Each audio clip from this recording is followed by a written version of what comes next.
We finally hear from someone within the front office, and the Pistons still lose. We're going to break down the Pistons' 26th consecutive loss, so let's get to it. Passing lane, skies a jam. Dynamite dunk, and the crowd loves it.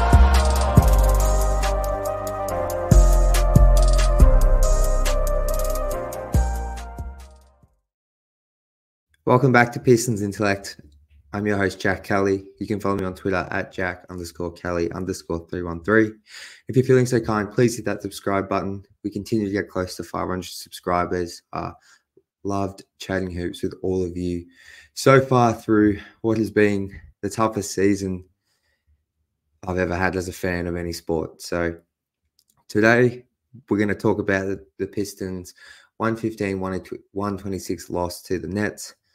But before I get to the game, following, I can't remember what day it was, but the disastrous loss to the Jazz where their arena had chance of sell the team, fire Monty, fire Troy, we finally heard from someone within the Pistons front office and ownership group, and it was none other than the Pistons majority owner, Tom Gores.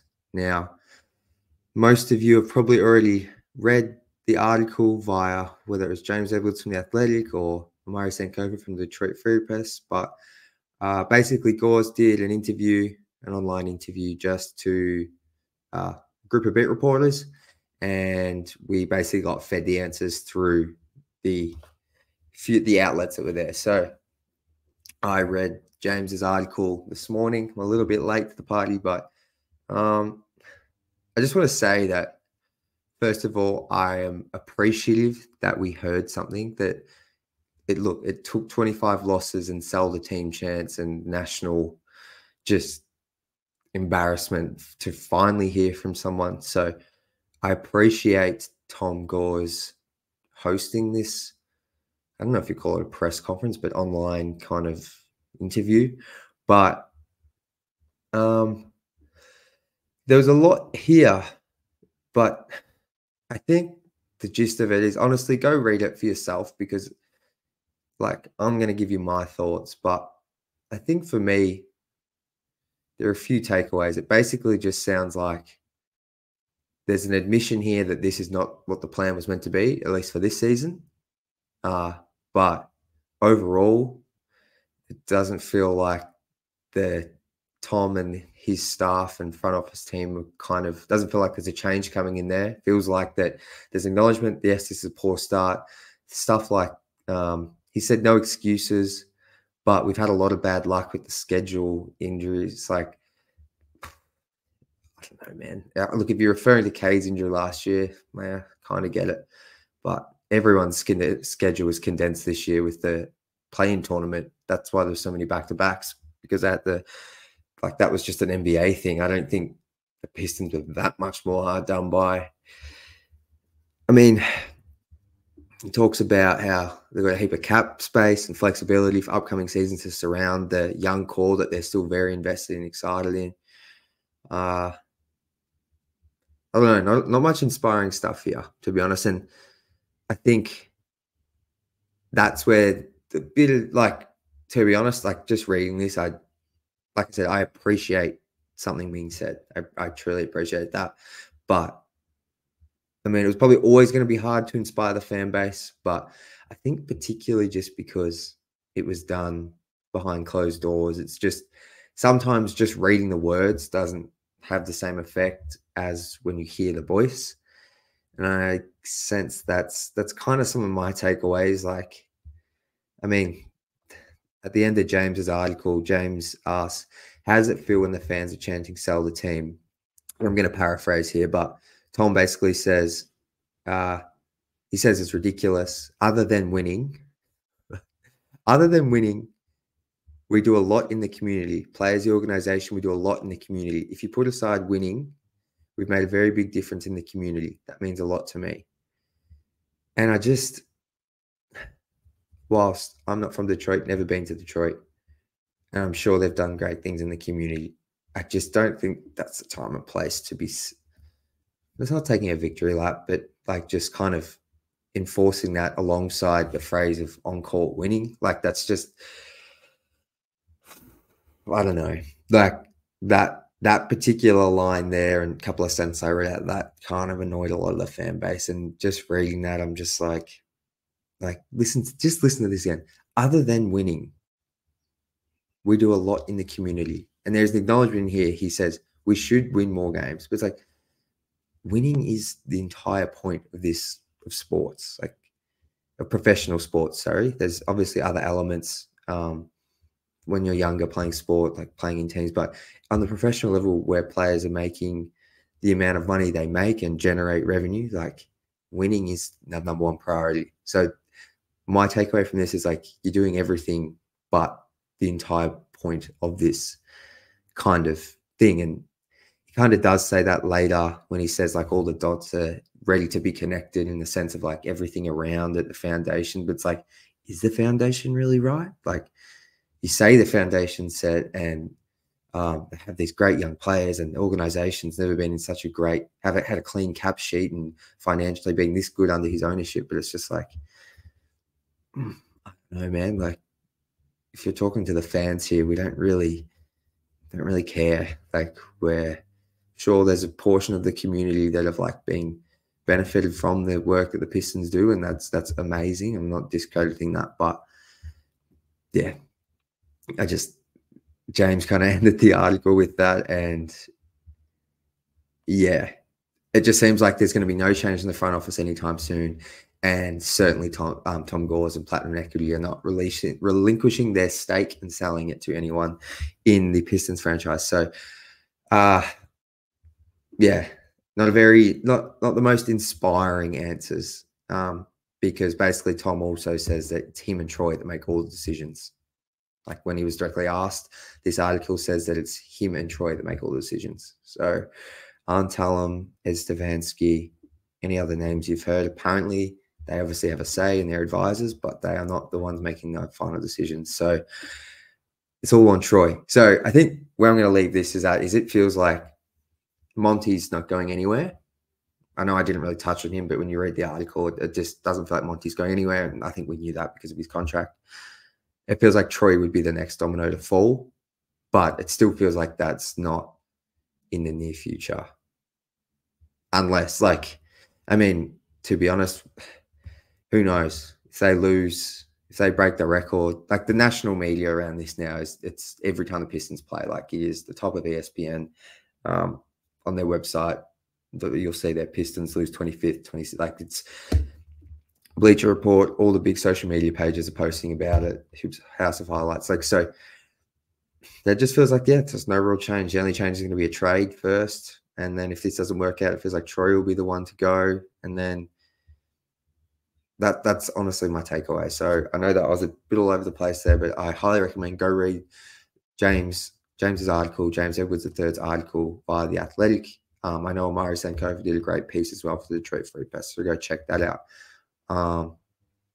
But yeah, I think I'm going to get to the game now. And that's kind of a piece from this article that ties us to the game. And with the starting lineup we saw tonight in the Pistons' 11-point loss to the Nets, Monty Williams finally started a group that makes sense, and he went with Jaden Ivey, Cade Cunningham, Bojan Bogdanovic, Asar Thompson, and Isaiah Stewart at the 5. And that is a lineup I think a lot of Piston fans have wanted to see.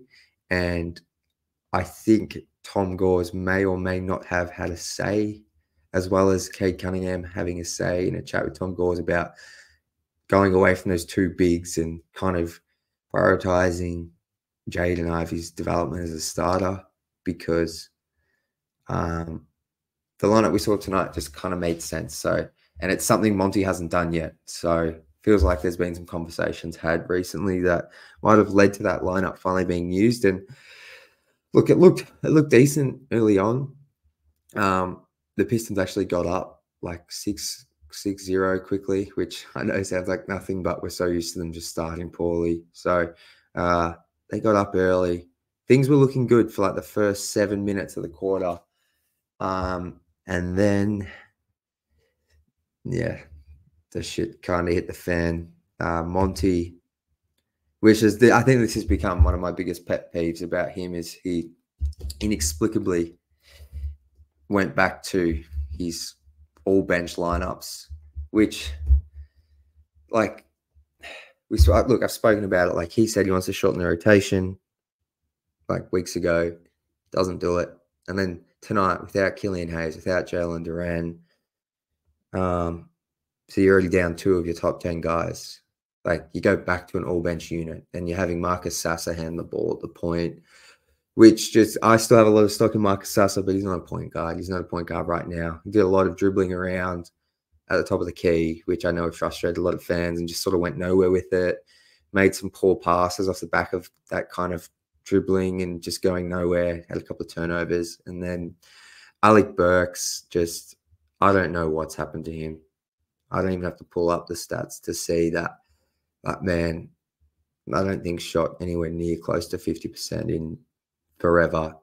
And it's not just the shooting percentages and the missed threes that are killers. It's the decision-making. He's never been the best passer or a guy you want handling the ball on offense too much unless it's in isolation. But, yeah, there was a play tonight which it was during the second quarter, I believe, and he got the ball around half court in transition, and he had it wasn't like a easy pass to make, but when you're throwing a lob to Asar Thompson, like, you have a pretty big catch radius there, and he had a wide open Asar Thompson for a lob in transition. Just looked him off completely. I don't know if he missed him, but there wasn't even an attempt to throw the pass or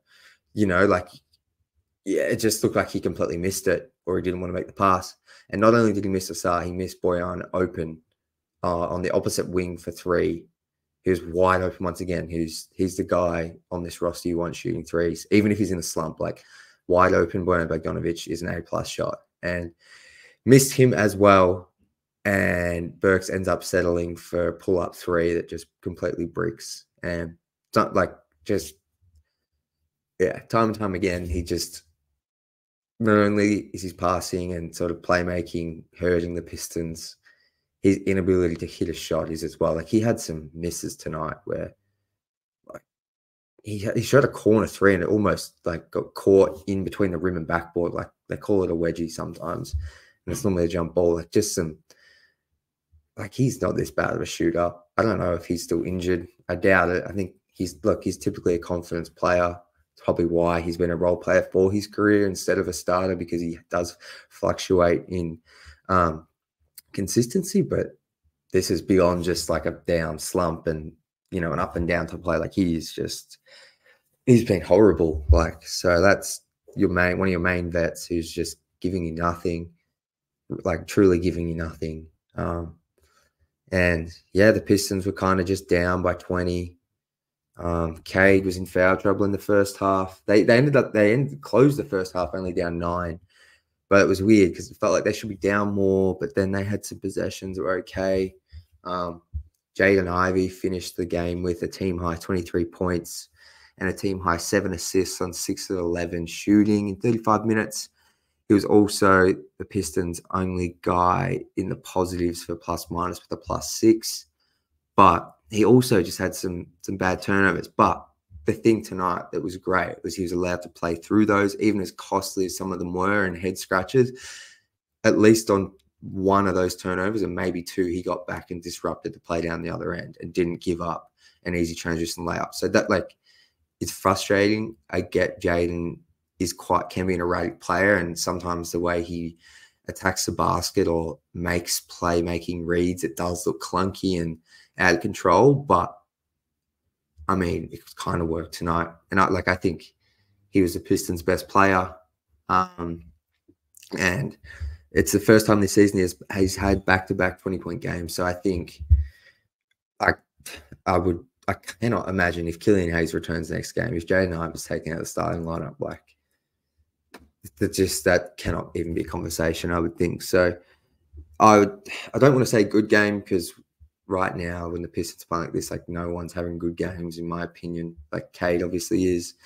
I don't want to say no one's having good games. I think it's just hard to celebrate them, is what I mean. So, but yeah, a solid game for him overall, I thought. And his running mate in Cade, like I mentioned, quiet first half. I think he had the 7 points at halftime.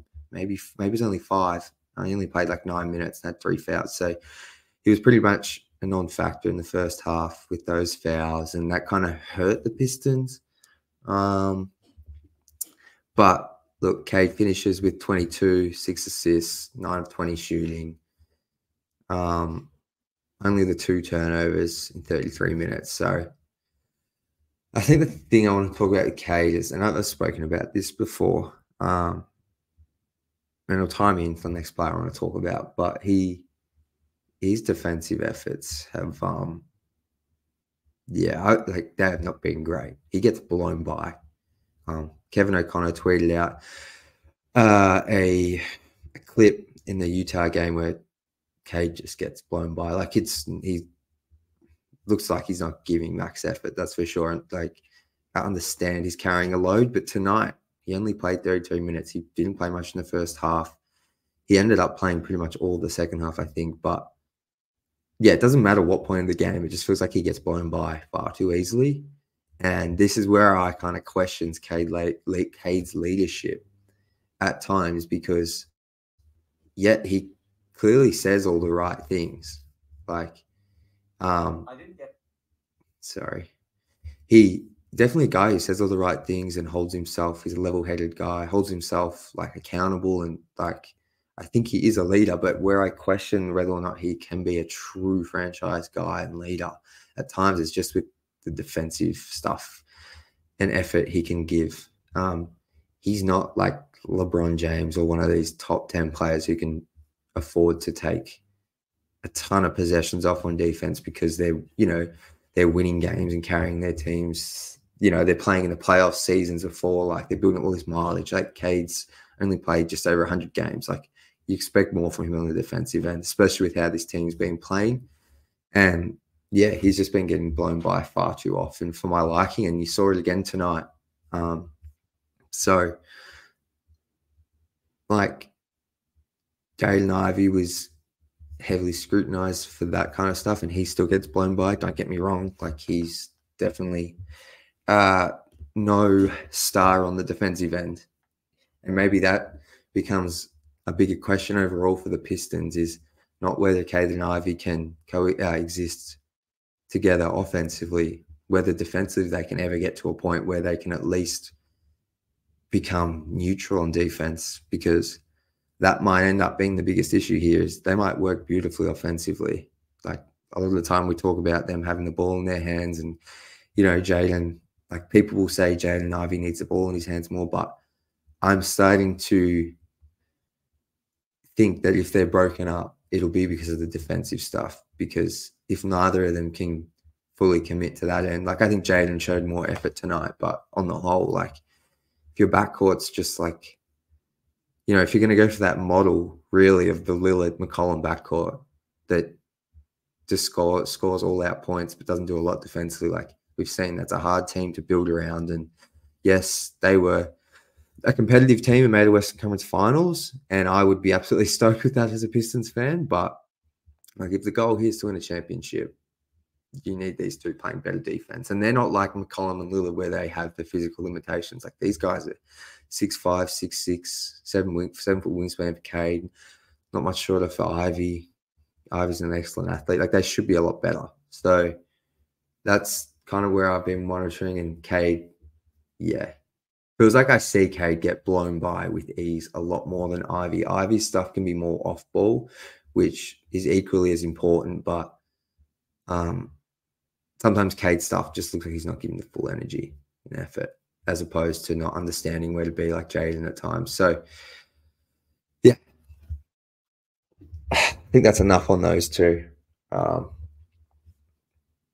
next guy was kind of Bojan Bogdanovic, who just, talking blow-bys, like, defenses just blow by him at will. It's, yeah, like tonight, what's he finished with? I think he finished with 19 points, 8 rebounds, 4 assists. The only other Piston besides Ivy who didn't have a plus-minus, he was a flat 0. 2 of 7 from 3. Got to the line, 7 of 9. So, look, not a bad game offensively.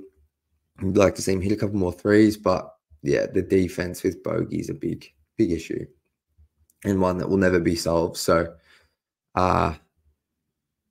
yeah, I feel like I think it might have been reported like he's not getting traded by Jake Fisher a couple of weeks ago, or not that he's not getting traded, but the Pistons want to keep him. But as much as the guy was huge on his shooting and that kind of thing, but this team's defense is so bad.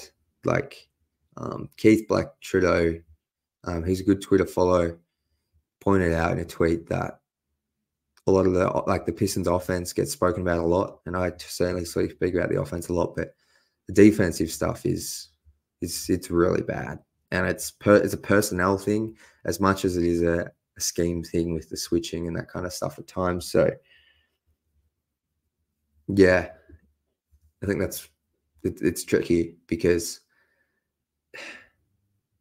they're just bad on both ends, and then there's no, like, they don't have a 5-man lineup that works consistently, which should be a baseline for any team.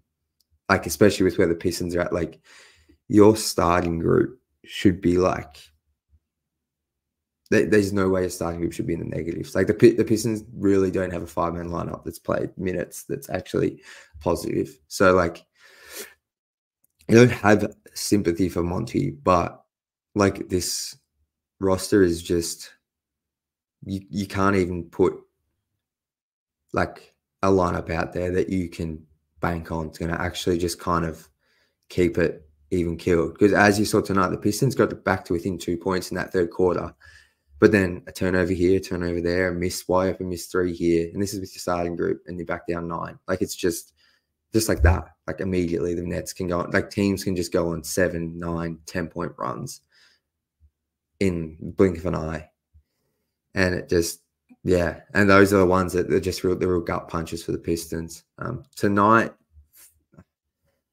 and not like fortunately, but like, they didn't get blown out by 30 points or 25 points. It hung around 10 points. It got to 20 in the fourth after the Pistons got back to 12, but they showed some fight in that sense. Whereas in recent weeks, it felt like they would just completely roll over. But it's nothing I'm holding hope onto for the next game. That's for sure. But yeah, just another disappointing game. And I don't think there's anything that's going to change this season that's going to save it. That's for sure. Guess the trade would be nice, but I just really am, like, as much as I want to be wrong here, like, I just don't feel like any significant trades, it feels like they never happen until like a week before the deadline. So I think that's kind of the damning thing when you hear Tom Gores speak, and he kind of seems to think that it kind of feels like Troy's going to be here for at least the very short-term future. Like, this feels like he's going to continue to have more time to make a move, which I don't think is going to happen. So, yeah, I don't know. I could sit here and yell and get frustrated, or just keep grinding out and watching these games. And when I have the chance, and when we have the chance to comment and put pressure on the franchise, we do it. But yeah, I think as a fan base, I think for the most part, we've gone about it in a pretty respectful way in kind of holding this team accountable. And yeah, I don't know. It's beyond bleak. It's beyond the joke. So I'm going to wrap this one up. Bit of a longer one today. Let me know in the comments your thoughts on Tom Gores, I guess, interview he did with the beat reporters. Any of your main takeaways from that? Is there anything I missed? And then if there's anything from today's game, as I said in the title, that 26th consecutive loss does tie the single season record of all-time consecutive losses in NBA history. The Pistons will play the Nets again at LCA, I believe, on Thursday. My mistake. It'll be on the 26th, Tuesday the 26th. They will play the Brooklyn Nets once again at home. If they lose that'll be 27 losses in a row, and they'll be one game closer they'll have officially clinched the longest single season record for losses, and they'll be one game away from the all-time losing record of 28 games across 2 seasons. So feels like they're going to break it. It feels like they're just going to break every record possible and set a new record. So we shall see. I'm not sure if I'll be back to recap that Nets game. And I think come Thursday, the 28th, when the Pistons play to tie the record of all time for 28 losses, I think I'll be back to do a recap video for that. So till then, Merry Christmas to everyone. Have a great time with your families. And as always, have to say it at the end, but go Pistons.